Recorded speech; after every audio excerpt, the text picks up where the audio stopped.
ekigambo kya Katonda kiri priceless tuwali omuwendo gukisobola kiteekako olaba ne Katonda kitutuusaako bwangi kyamutwalira mwana we ye yafa nolwekyo enjiri tebangako ya layisi okubuulirwa oba okutuukako tebangako ya layisi guyinza nogifunira obwereere tetuganye naye era wabeera yayasasudde kati kangu ekyokulabirako ng'oli mu kusaasira $10,000 kati jangu obuuze ffe ssente mmeka ze tuteekamu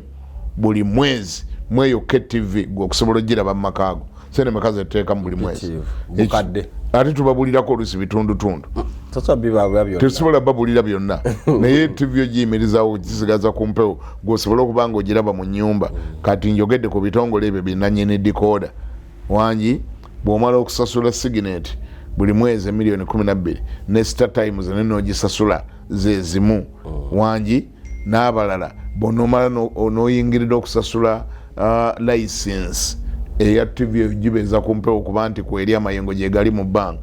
ekitongole ekikuwa olukusa bakiyita UCC wangi kati abantu bannayuganda bakitegera nnyo kyakyogera nnyo kati bayoga UCC baba bategedde bakitegera bulungi nnyo bayinza okulowooza ndi ekyaki yabbi omugenzi Ssenfuma UCC kati bannayuganda bakimanyi naye ekyo kyokka ekitongole okuwa obuwi license nti kale tubakkiriza mugende ku mpewo buli mwaka $85,000 omwaka era nakati twatandise okuzisasula mu installment kubanga bazitubanja kakati batuweereza olupapula lwa invoice bagamba twagala sente anti omwaka gwatandise za buli mwaka $85,000 buli mwaka naye bwe tolowooza nti balina ekirala kyebakuwa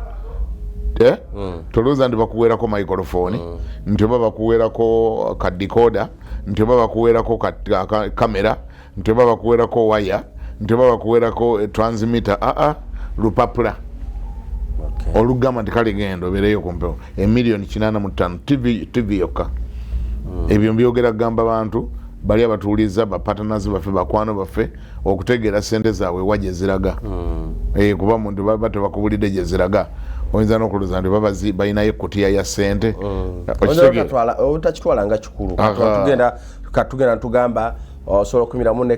Kingdom Media ateekamu sente zogamba nenyimire ntya naye bikiki waliwo nga nti naye mbadde nga mubeera mwamala ddogiteekawo nze njiraba eno kati ate muteekaaga sente ate kati mwagala kugigula buguzi ebyuma olwedde ebyuma mwabigula ddawo ebiri munnange twagiteekawo ngero omuntu bwagula emmotoka ng'agitaddewo naye ng'ate esigala enywa amafuta tonzaga nti emmotoka yagigula dda lwaki tetambula butambuzi kaakati eno TV naye okugiyimirizaawo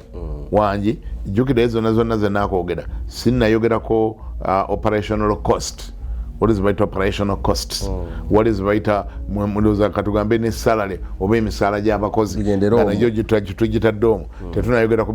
ku misoso gya URA misolo gy'olina okusasula naye ogisasula buli mwezi n'ebitongole nga NSSF tubisasula buli mwezi kakati zonna zibeera ki zonna zibeera ssente